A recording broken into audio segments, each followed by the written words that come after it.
There was a window in the 80s where the only people still awake at 2 in the morning were the ones who had stopped asking whether what they were watching was good. The films that filled that window were cheaper, louder, and stranger than anything playing at the big theaters downtown, and some of them were genuinely brilliant in ways those theaters never figured out. Vice Academy cast the most famous adult film star in the world, shot the entire production on Hollywood Boulevard next to actual adult theaters and actual prostitutes, and then contractually prevented her from taking her shirt off, marketing the whole thing on the gap between what audiences expected and what they were going to get. Two mismatched recruits at a Los Angeles Vice training program, one the sheltered daughter of the police chief and the other a street-smart former adult film actress, are sent undercover to bust an illegal film ring run by a villain called Queen Bee, who wears a felt bee costume and eats honey directly from the jar. The director shot the whole thing fast and cheap with no permits. The film became the highest-rated late-night film on USA Network when it aired, which turned out to be the only honest review it ever got. The FBI approached the lead actress before production, asking her to testify against a fellow performer who had been exposed as underage during her career in the adult industry. She refused. She was subsequently arrested for tax evasion, and in the film she made immediately before going to prison, her character was written into a prison cell, which means the last thing she filmed before real life caught up with her was a scene where she was already locked up. Night of the Comet needed post-apocalyptic Los Angeles and had $700,000 to get it. That was not enough to close a single city block, so the director shot downtown on Christmas morning before anyone was awake, and the actress later said the genuine emptiness of the streets did something to their performances that no budget could have replicated. Two Valley Girl sisters wake up to find the comet that passed Earth overnight has turned most of humanity into red dust. The survivors are either zombies or underground scientists with worse intentions, and the sisters' primary concern through all of it remains their outfits. Joss Whedon confirmed in a 2003 interview that the film was a big influence on the creation of Buffy the Vampire Slayer, specifically citing the cheerleader character who was defined by something other than her uniform. The actress who played that cheerleader said she recognized the connection the moment she saw a Buffy advertisement on the side of a Hollywood bus. She was later invited to speak on a panel called How to Build a Buffy at a Fan Convention, for a character whose creator she has still never met. The film that inspired all of it made $14.4 million against a $700,000 budget, while playing on the bottom half of double bills with The Terminator at drive-ins across the country, which the director later described as a situation where nobody needed to guess which picture was on the bottom half of the bill. Hell Comes to Frogtown had its original director removed from his own production and physically banned from the set after New World Pictures decided he wasn't experienced enough for the bigger budget they had brought in. That is an unusual origin story for a movie about a professional wrestler whose fertility is monitored by an electronic codpiece that will shock his genitals if he strays too far from his government handler. Roddy Piper plays Sam Hell, one of the last fertile men on Earth after a nuclear war. Drafted to infiltrate a wasteland city run by mutant frog people and rescue the kidnapped women his government needs him to impregnate. According to the film's writer, the replacement director had no enthusiasm for the material and didn't understand its tone. The result is a film that feels like two people making completely different movies at the same time, which might be exactly why it works. Piper later said in a Blu-ray featurette that he was never more natural on a set than during this film, describing it as far more natural and fun than They Live, the film everyone considers his defining screen performance. The codpiece that monitored his fertility throughout was eventually removed by a villain using a chainsaw, which caused it to explode. Hard Ticket to Hawaii cost the lead actress her sobriety and nearly her career. She admitted in her 2019 autobiography that she was battling alcoholism during the entire shoot.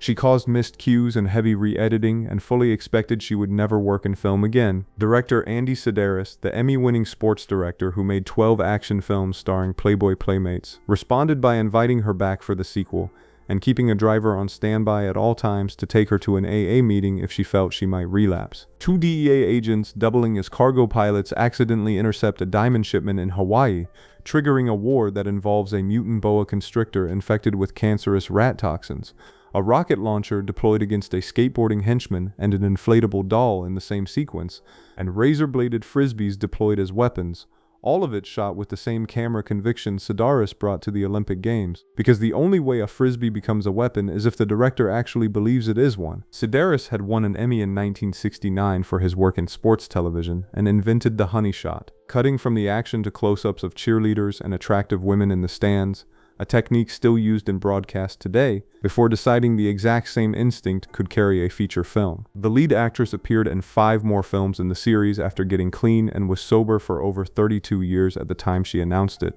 which is either the best or the worst advertisement for the Sedaris method depending on how you look at it.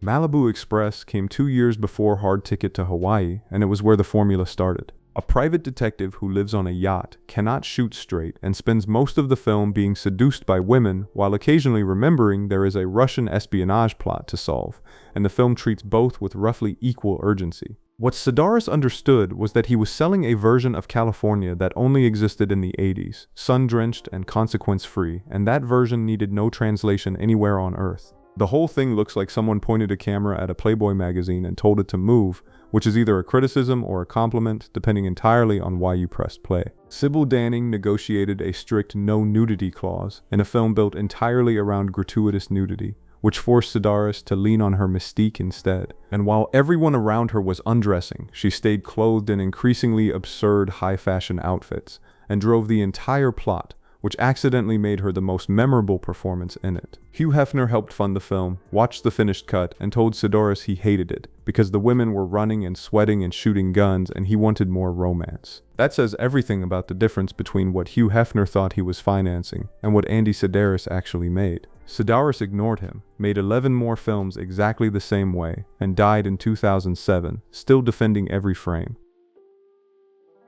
Slaughter High is the film whose lead actor committed suicide by drug overdose in November of 1984, shortly after production wrapped, at the age of 28, and never saw it released. He played Marty, a class nerd disfigured by acid burns after his classmates' pranks go catastrophically wrong, who returns in a jester's mask 5 years later to a reunion at the abandoned school and kills them one by one with an acid-spiked beer, an electrified bed, and an acid bath. It was the only film he ever made. That detail sits underneath every scene in a way the people watching it on late-night cable in 1987 had no way of knowing. The entire cast was British, the production was shot in England, and every actor spent the film attempting American accents that shifted registers so erratically between takes that multiple critics dedicated entire paragraphs to keeping track of how wrong they went. Caroline Munro, the actress you might know from the James Bond film The Spy Who Loved Me, was playing a high school student at the age of 37. The film was originally titled April Fool's Day before Paramount filed an objection 2 weeks before it opened because they had their own slasher film with the same name, and the movie that nobody in a jester's mask ever got to see remains the most watched thing the lead actor ever did. The Toxic Avenger was made because Lloyd Kaufman, the co-founder of Troma Entertainment, read a trade publication article claiming horror films were no longer worth making, and decided that if the entire industry was running away from a genre, there might be room for someone willing to run toward it. That is either visionary or desperate, and possibly both. Melvin, a scrawny janitor at a New Jersey health club, is bullied into falling into a vat of toxic waste, mutates into a hideously deformed but enormously strong monster hero, and begins cleaning up the town's crime, while the corrupt mayor tries to have him killed, all on roughly $900,000, which the film made back approximately 15 times over. The entire reputation of the Toxic Avenger was built not by its run in theaters, which nobody showed up for, but by a single extended midnight movie run at one cinema in New York City in late 1985. Word of mouth did what the distribution could not. That midnight run led to a children's Saturday morning cartoon, a Broadway musical with music written by the keyboard player from Bon Jovi, and a $50 million remake starring Peter Dinklage that remains unreleased as of now because its gore content is too extreme to play anywhere normal. Kaufman finds that either deeply satisfying or deeply frustrating depending on the day.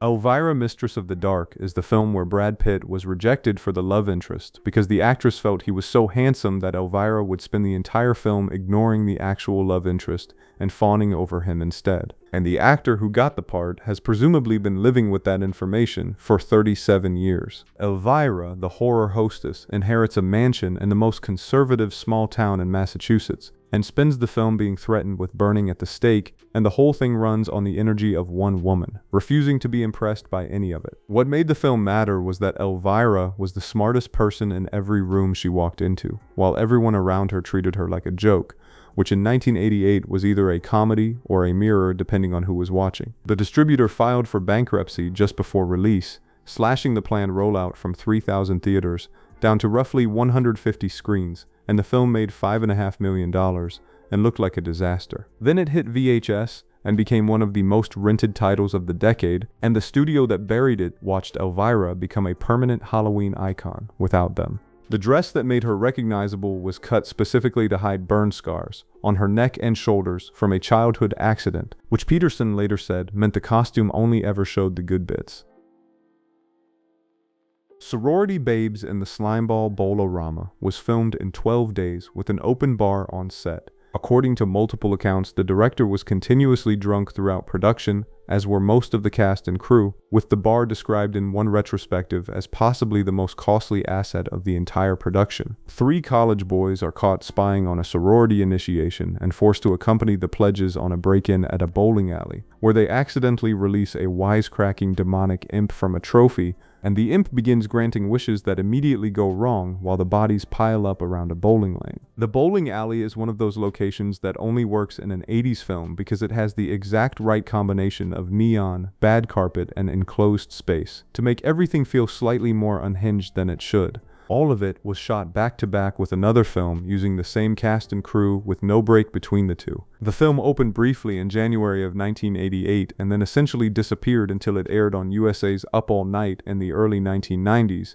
where the episode featuring it, co-hosted by Scream Queen Linnea Quigley, who also starred in it, became the most watched episode of that series to that point. It faded again until Joe Bob Briggs, the cult horror television host, featured it on his Shudder Marathon in 2018 and introduced it to an entirely new generation. None of these were made for opening weekends, none were built for the big chains downtown, and none were meant to survive beyond the decade that produced them. They survived anyway, mostly because the people watching at 2 in the morning never forgot them.